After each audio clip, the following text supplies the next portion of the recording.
មកក្រងផ្កាទៀតហើយក្រងដូចតែសັບដង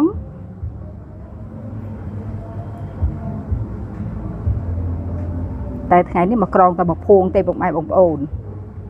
ចាំថ្ងៃក្រោយនាងខ្ញុំក្រងផ្កាពុតសុតតែម្ដងហើយនាងខ្ញុំនឹងរួមម៉ូតថ្មីយកមកក្រង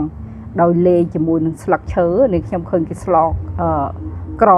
រងលេងជាមួយស្លឹកឈើស្អាតណាពុកម៉ែបងប្អូនពួកបៃតងលេងស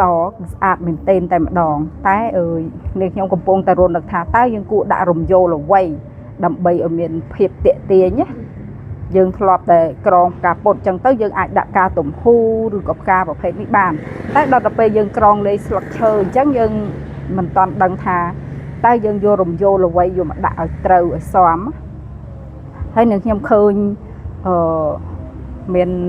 ទៅជិតខាងគេក្រងគេក្រងពុកម៉ែបងប្អូនទៅជាអន្សាយស្មៅជាអន្សាយហើយនឹងប្រភេទគេហៅខ្មាញ់ដើមខ្មាញ់ពុកម៉ែបងប្អូនផ្កាខ្មាញ់មិនផ្កាខ្មាញ់ទេផ្លែវាអាផ្លែឃីវនោះយកមកក្រងស្អាតបាទពុកម៉ែបងប្អូនស្អាតណាស់ចាំមើលតែឥឡូវខ្មាញ់នឹងខ្ញុំអត់ឃើញមានដុះទេមិនដឹងមិនឆ្នាំនេះអត់ឃើញមានដុះរដងពីដុះពេញចកា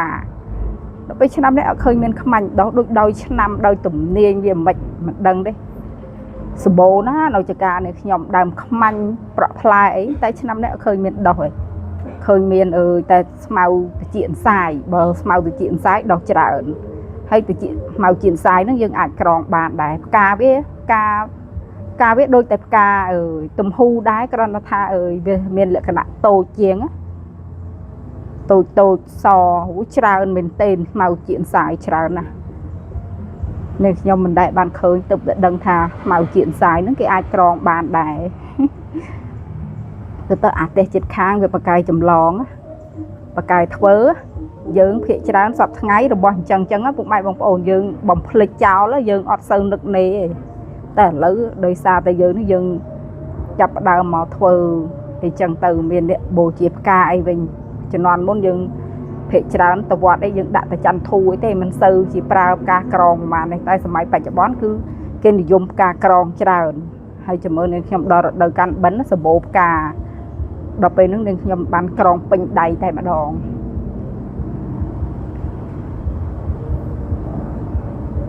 បាត់ណាស់នេះតែផ្កានេះក្រងច្រើនដែរណាពុកម៉ែបងប្អូនតោះពេញមួយជុលបានចិត្តពេញមួយជុលបានដកទៅបានវាសមបើយល់ល្អយើងក្រងពីមួយជុលគឺល្អក្រងមួយជុលរៀងស្ទើបន្តិច